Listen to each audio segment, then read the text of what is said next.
రామతీర్థం శ్రీ రామలింగేశ్వర స్వామి కళ్యాణోత్సవంలో పాల్గొన్న ఎమ్మెల్యే ప్రశాంతిరెడ్డి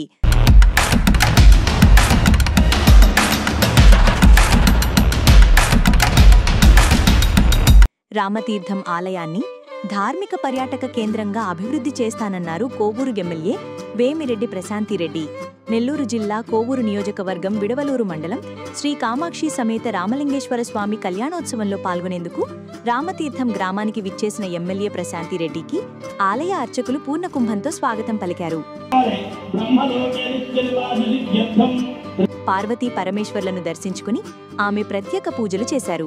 శివపార్వతుల కళ్యాణోత్సవం సందర్భంగా స్వామి అమ్మవార్లకు ఆమె చీరా సారె సమర్పించారు. అనంతరం కన్నుల పండుగగా సాగిన శివపార్వతుల కళ్యాణాన్ని తిలకించారు. ఈ సందర్భంగా ఎమ్మెల్యే ప్రశాంతిరెడ్డి మాట్లాడుతూ రామతీర్థంతో నాకు ప్రత్యేక అనుబంధం ఉందన్నారు. సరిగ్గా ఏడాది క్రితం రామతీర్థం నుంచి తన ఎన్నికల ప్రచారం ప్రారంభించిన విషయాన్ని ఆమె గుర్తు చేశారు. ఆధ్యాత్మిక వేడుకలు మన సంస్కృతి సాంప్రదాయాల గొప్పతనాన్ని చాటి చెబుతాయన్నారు. శ్రీ కామాక్షి సమేత శ్రీ రామలింగేశ్వర స్వామి కళ్యాణోత్సవంలో పాల్గొనడం చాలా సంతోషంగా ఉందన్నారు.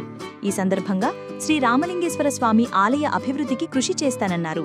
పార్వతీ పరమేశ్వరుల ఆశీస్సులతో రామతీర్థం ప్రాంతంతో పాటు కోవూరు నియోజకవర్గం పరిశ్రమలు పాడి పంటలతో సుభిక్షంగా ఉండాలని ఆకాంక్షించారు.